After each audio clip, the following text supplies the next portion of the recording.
أهلا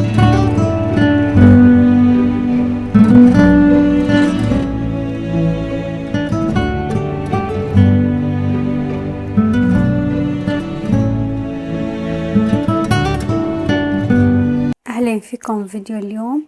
اليوم رح نعمل بانكيك بمكونات كتير سهلة وبسيطة وأكيد متواجدة بكل بيت، يعني بطريقة كتير بسيطة وناجحة إن شاء الله. رح نشوف المقادير.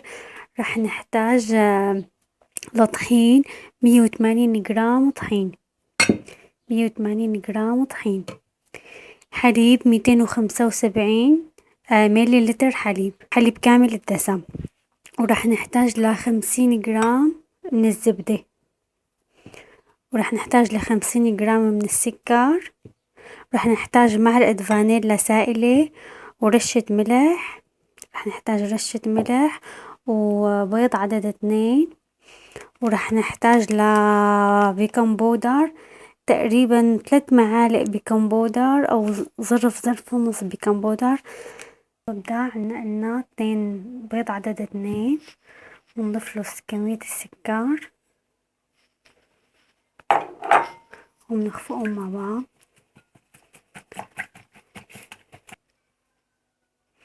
هلأ لما خفقنا البيض وذاب السكر بنضيف الزبدة. طبعا الزبدة ذوبت الزبدة وهلأ بدنا نضيفها مع البيض والسكر، وكمان بنخفق شوي شي دقيقتين.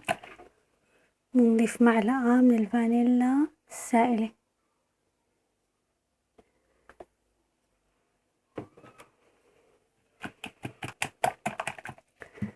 وهلأ بنضيف الحليب،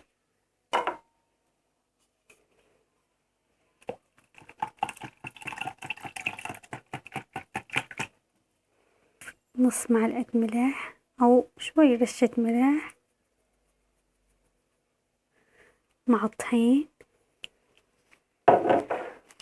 وهلأ البيكنج بودر،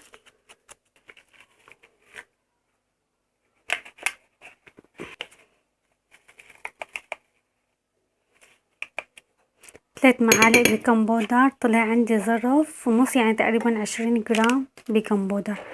هلأ هاي الطحين مع الملح والبيكنج بودر رح ننخلهم فوق الخليط، ننخلهم ونضيفهم فوق الخليط هيك.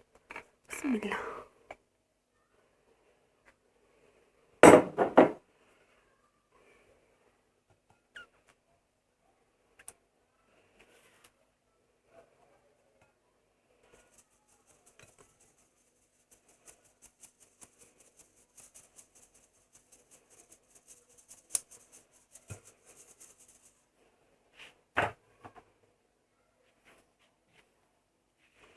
هلأ بنبدأ نحرك ونخلطهم شوي شوي.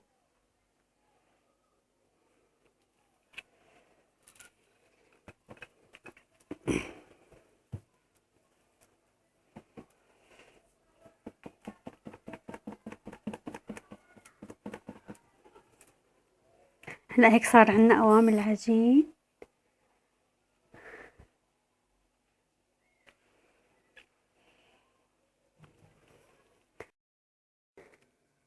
هلأ بنحط قطعة زبدة بالمقلاية أو فينا ندهنها دهنة زيت حتى نبدأ بخبز البانكيك. لا أنا العجينة تركتها شي ربع ساعة نص ساعة، بس كمان فينا نشتغل فيها مباشرة.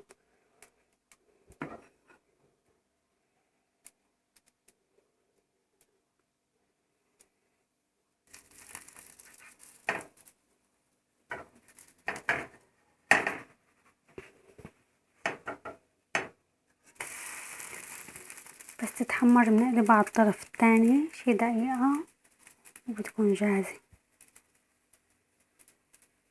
هلأ بنعمل واحدة تانية.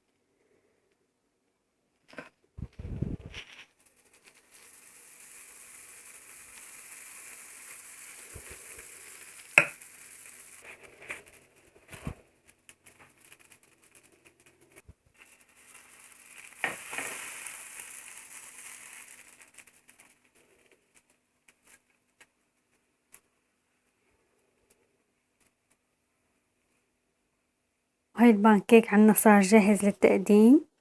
كتير طرايا، شوفوا شو طرايا ونكهتهم طيبة كتير. بتمنى تجربوها وتعجبكم، وإذا عجبكم الفيديو لايك للفيديو واشتراك بالقناة حتى يوصلكم كل فيديو جديد.